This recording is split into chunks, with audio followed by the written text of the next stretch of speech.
আজকে আপনাদের সাথে শেয়ার করব গরমকালের জন্য একদম পারফেক্ট কাঁচা পাকা আম, রাঙালু ও মাছ দিয়ে একটি দুর্দান্ত টেস্টি রেসিপিটি ভালো লাগলে প্লিজ আমার চ্যানেলটিকে সাবস্ক্রাইব করে আমার সাথে থাকবেন। চলুন রেসিপিটি শুরু করা যাক।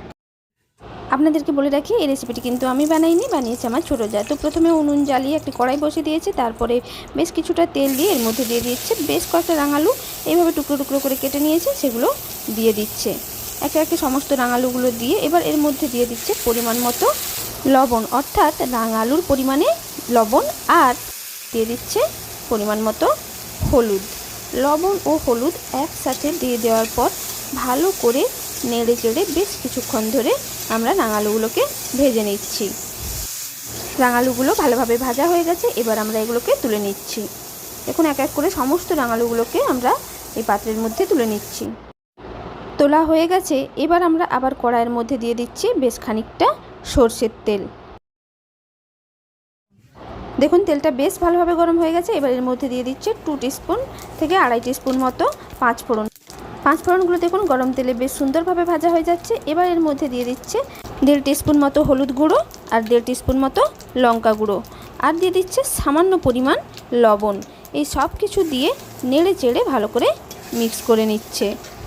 এবার এর মধ্যে দিয়ে দিচ্ছে আম, বেশ একটা বড় সাইজের কাঁচা পাকা আমটা প্রায় পেকে গেলেও আমটার মধ্যে কিন্তু বেশ টক ভাব আছে, অর্থাৎ টক মিষ্টি একটা ব্যাপার আছে, সম্পূর্ণ মিষ্টি কিন্তু এর মধ্যে এখনও বসেনি। তো তেমন একটি আম দিয়ে ভালো করে নেড়ে চেড়ে মিক্স করে নিচ্ছে। এবার দিয়ে দিচ্ছে সর্ষে বাটা, প্রায় 4 থেকে 5 টিস্পুন সর্ষে বাটা দিয়ে ভালো করে আমের সাথে মিক্স করে নিচ্ছে। এবার এর মধ্যে দিয়ে দিচ্ছে বেশ খানিকটা জল, যেমন জুস রাখতে বা ঝোল রাখতে চাইবেন তেমন পরিমাণ জল। আমাদের বাড়িতে অনেকজন, তাই বেশ খানিকটা জল দিয়ে মিক্স করে নিচ্ছে। আরও কিছুটা জল মিক্স করবে। দেখুন বেশ কিছুটা আরও জল, অর্থাৎ প্রায় 1 জামবাটি মতো জল দিয়ে মিক্স করে নিল। যতক্ষণে ঝোলটা ফুটছে ততক্ষণ আপনাদেরকে দেখিয়ে দিই, এই সাইডে কিন্তু মাছগুলোকে আগে থেকেই আমরা ভেজে রেখেছি। তো মাছ ভাজাটা আপনাদেরকে আর দেখাইনি। আপনারা কিন্তু রুই, কাতলা বা বাটা এই ধরনের মাছ দিয়ে এই রেসিপিটি বানাতে পারবেন। আরও বেশ কিছুটা জল মিক্স করে নিল। এবার ভালো করে নেড়ে চেড়ে এটা যতক্ষণ না ফুটছে ততক্ষণ আমরা অপেক্ষা করে নিচ্ছি। দেখুন ঝোলটা ফুটে উঠেছে, এবার আমরা এর মধ্যে দিয়ে দিচ্ছি রাঙালুগুলো, যেগুলো আমরা আগে থেকে ভেজে রেখেছি। সেই রাঙালুগুলো এবার এর মধ্যে দিয়ে দিচ্ছি এবং সম্পূর্ণ রাঙালুগুলো দিয়ে দেওয়ার পর যতক্ষণ না রাঙালুগুলো সেদ্ধ হচ্ছে ততক্ষণ পর্যন্ত আমরা রান্না করে নিচ্ছি। রাঙালুগুলো প্রায় সেদ্ধ হয়ে এসেছে, এবার আমরা এর মধ্যে দিয়ে দিচ্ছি মাছ। সমস্ত মাছগুলো আমরা একে একে এর মধ্যে দিয়ে দিচ্ছি।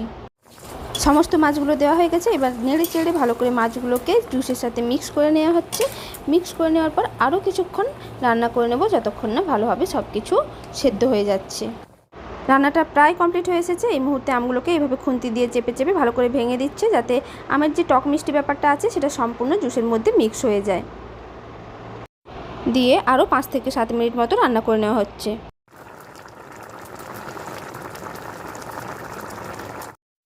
দেখুন জুসটা একদম মাখো মাখো হয়ে গেছে আর আমাদের রান্নাটাও কমপ্লিট হয়ে গেছে। এবার এটাকে আমরা নামিয়ে নিচ্ছি। এই যে দেখুন বেশ বড় একটি পাত্রের মধ্যে আমরা এটাকে নামিয়ে নিচ্ছি। রেডি হয়ে গেছে রাঙালু দিয়ে আর মাছ দিয়ে কাঁচা পাকা আমের টক ঝাল মিষ্টি একটি রেসিপিটি ভালো লাগলে প্লিজ আমার চ্যানেলটিকে সাবস্ক্রাইব করে আমার সাথে থাকবেন আর একটি লাইক করে দেবেন। আজকে আরও একটি জিনিস আপনাদের সাথে শেয়ার করতে খুব মন চাইছে।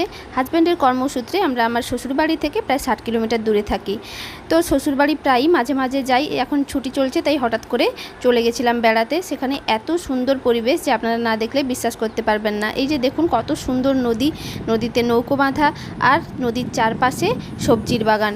দেখতে এত ভালো লাগে যেন মনে হয় এখানে সারাদিন বসে সময় কাটিয়ে দেওয়া যায়। এই যে দেখুন এগুলো হচ্ছে তিলের গাছ, কত ছোটো ছোটো তিল হয়ে আছে, এর ভেতরে তিল আছে। আর এই যে কুঁদরির গাছ, কুঁদরির ভেড়ি আমরা বলি, নদী ধারে বেশ অনেকটা জায়গা জুড়ে এইভাবে কুঁদরির ভেড়ি আর তার মাঝখানে লুকিয়ে থাকা ছোট ছোট কুঁদরি। আর এই যে হচ্ছে সারি সারি ঢ্যাঁড়সের বাগান, দেখুন কত সুন্দর লাগছে। আর এই যে ঢ্যাঁড়স আর ঢ্যাঁড়সের ফুল, আর এই যে হচ্ছে কলমি শাকের বাগান, অনেকটা জায়গা জুড়ে কলমি শাক হয়ে আছে। আর এই হচ্ছে রাঙালুর গাছ।